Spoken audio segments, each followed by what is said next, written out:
Hey, I'm Byrl and welcome to ResoBiz. Today I want to talk about humidity and proper storage and care of your reso. Hi, I'm Byrl with Byrl Guitars. Welcome to ResoBiz, where everything's greater with the Resonator.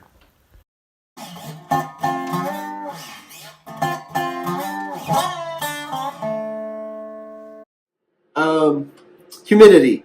It's the definition for that is the amount of moisture in the air, moisture content. And we have to be careful about it because our instruments are like sponges and they're constantly drying out or soaking up that moisture or water in the air. I heard of a story one time about a boat builder, and there's lots of different ways they build boats, but this one particular guy was putting gaps between the slats when they was building the boat. And of course it leaked when they put it in the water, but not for very long because the oak would swell, tighten up, and seal the whole thing off. And that's what our guitars are doing. They're absorbing moisture. So we need to be very careful about it. There's many parts to our instruments. We have two seams here where the sides come together. We have kerfing that go on it. You have a tail block that'll go on it. You have a neck block. This one happens to be the end of my neck, and the necks are three different pieces. So you got three different pieces of wood going on a seam up there. Then you have your backs and your tops, and each one of these are two different pieces of wood. They have braces put to them, and the moisture, as it's being absorbed into it or dried out of it, is changing that wood. And if you go to one extreme of the moisture table, if you want to call it that, it's either stretching or pushing or pulling, and really, if you go to an extreme, you're almost wanting to rip your guitar apart. And so we want to try to prevent that. So I've got 4 steps to help you with maintaining a good moisture content in your guitar. All right, step number 1 would be a good hygrometer, which would measure the moisture content in the air. 2 different categories. You're going to have one that might be bigger, that would be in your shop or your display room where you would put your guitars, or you could get one specifically for a instrument case. Then you have digital, which this is, and then you have analog, which looks more like a clock face with little hands on it.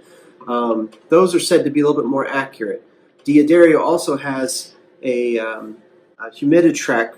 It's a Bluetooth setup, and it comes with an app for your phone, and you can digitally, or you can track on your phone at all times the humidity of your guitar while it's in the case. And it has alerts and all that sort of thing. I'll give you a link to that, and you might take a look at that. But a good hygrometer to keep track of the moisture content of your case is very important.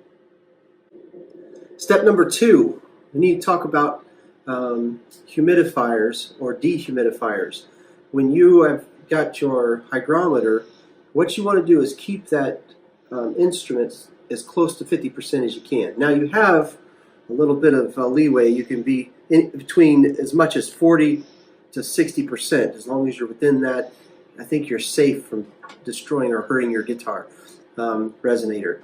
But 45, 55 is what most builders and I think just technical people would tell you to keep it within. I talked to a music shop earlier today, and they said that they were keeping it right at in between 48 and 52. So if you see that you're getting out of the parameters that you've set for it, you either need to humidify your instrument or dehumidify it. There are a lot of tools out there for humidifying, which is a problem usually more times than not. The problem with your instrument is going to be getting too dry, and it dries out and they just want to tear it apart. And so they make a thing called Dampit. It's like a tube humidifier, which I could see being very good for a dobro because of the sound ports, the 2 round sound holes, and you could slide that Dampit tube right down inside of the sound ports. Then you have D'Addario's 2-way humidification system, and it will do both humidify and dehumidify. And so I'll give you a link to that, and you can take a look at that, see if that might help you. All right, in a pinch, you're out at a festival, good do-it-yourself, on the go. I found this online. People are making them. Take a wetted cloth and put it in a Ziploc bag that's got slits in it. Just stuff that in there. You got the water in it. Seal it up. It's got the slits so that air can get out. Put it up underneath the neck. Shut the case, and that thing can humidify your guitar if it's getting too dry. All right, step number 3. I would say, if you had to put it like this, treat it like it's your child. As a builder, that's very easy for me to do because they're like my children. As I build them, I'm very worried about them. I worry about them shipping and everything. And so you got to think about, would you leave your child in the car on a hot summer's day with the windows rolled up? You say, well, the instruments can't be that sensitive to it. Oh, they are. The heat is very nasty to it, and then cold weather can be very destructive to especially a lacquer finish.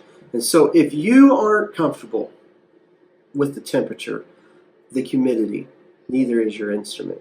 And so I would say don't be sensitive about where you leave your playing in a festival. I would park that instrument under a tree if you're not playing it in the shade, in a shady spot, not in direct sunlight. Most cases are black, and they're sitting in the direct sunlight. You're going to heat that thing up, and that is rough on an instrument.